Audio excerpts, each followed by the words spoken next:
konseling atau bimbingan konseling itu sebenarnya masih dianggap sebagai polisi sekolah, masih dianggap sebagai pemberian nasihat, pemberian hukuman ya. Padahal sebenarnya BK itu memang dulu banget berguna untuk memodif perilaku ya. Artinya untuk misalnya ada yang tawuran gitu ya.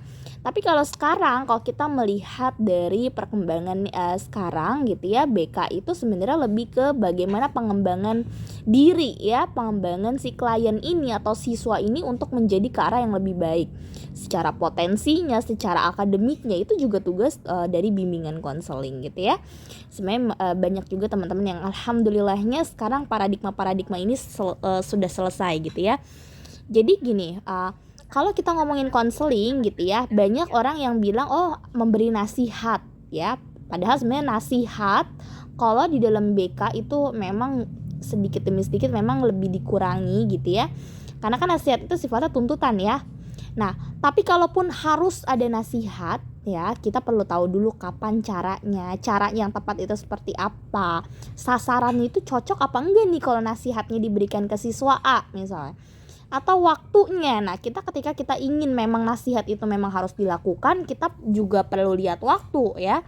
Jangan waktunya di awal gitu ya. Ketika siswa itu lagi bercerita terus kita langsung iya kamu gak boleh begitu. Nah, jangan waktunya di awal gitu ya. Jadi kita perlu tahu juga strategi penyampaiannya seperti apa dan sebagainya. Kemudian teman-teman, ada yang perlu kita ketahui tentang bagaimana kita bisa menyambut, bagaimana kita bisa membina hubungan yang baik pada saat konseling. Karena apa? Tidak semua siswa yang masuk ruang BK itu atas kesadaran sendiri. Kadang-kadang mereka nggak tahu tuh apa itu konseling ya. Nah, ada beberapa hal yang perlu kita lakukan. Yang pertama, pada saat siswa masuk nih ke ruang BK gitu ya. Nah, teman-teman bisa lihat dalam gambar ataupun video yang saya bagikan gitu ya. Jadi ketika siswa masuk, kita menyambut ya, sambutlah dengan wajah yang ramah ya, dengan senyuman ya. Kalaupun ada masalah disimpan dulu masalahnya gitu ya. Senyuman itu sangat-sangat menentukan apakah nanti siswa itu merasa nyaman atau tidak dengan kita. Kemudian yang kedua adalah eye contact. Nah, kalau di dalam bimbingan dan konseling, kita tidak boleh tuh melihat atas bawah, dari atas ke bawah. Sampai mohon maaf ya, kadang-kadang bajunya kita komenin, ih lecek banget baju kamu belum disetrika gitu ya. Jangan seperti itu. Karena kalau di dalam bimbingan konseling, tatapan mata itu diatur teman-teman. Kita boleh melihat itu sampai pas foto ya. Tapi kita nggak bisa tuh lihat sepatunya warna apa. Ingat ya, mau kliennya itu misalnya belum mandi misalnya nih, atau penampilannya kok kayaknya lecek banget ya, kita tidak boleh komentar. Karena ketika dia datang, bisa jadi dia datang membawa masalah yang lain, bukan masalah baju.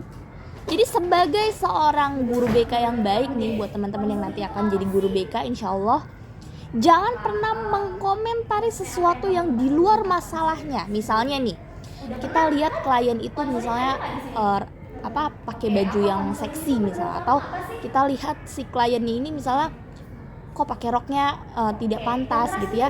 Terus kita datang belum apa-apa kita udah komen, kamu rapiin dulu dong, itu jangan kayak gitu.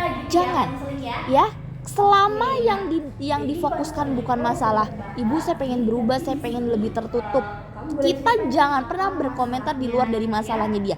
Beda hal kalau misalnya si kliennya ini, bu saya pengen deh pakai baju yang lebih sopan, gimana ya bu supaya saya bisa meninggalkan misalnya baju-baju saya yang seperti ini. Nah, baru kita di situ boleh memberikan komentar. Tapi ketika misalnya masalahnya tidak ada sangkut paut, itu tidak boleh teman-teman ya. Kemudian yang kedua ya, tadi ada kontak mata, apa yang harus dibicarakan, kita harus bersikap KTSP teman-teman. Ingat, klien tidak pernah salah, prinsipnya itu ya.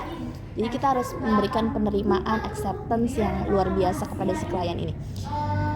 Next, kemudian yang ketiga adalah kita perlu tahu nih teman-teman ya, kita perlu tahu bahwa ketika ada klien yang masuk nih ya, jangan pernah nanya gini nih, apa yang ada yang bisa saya bantu? Ya, kebanyakan kita kadang gitu.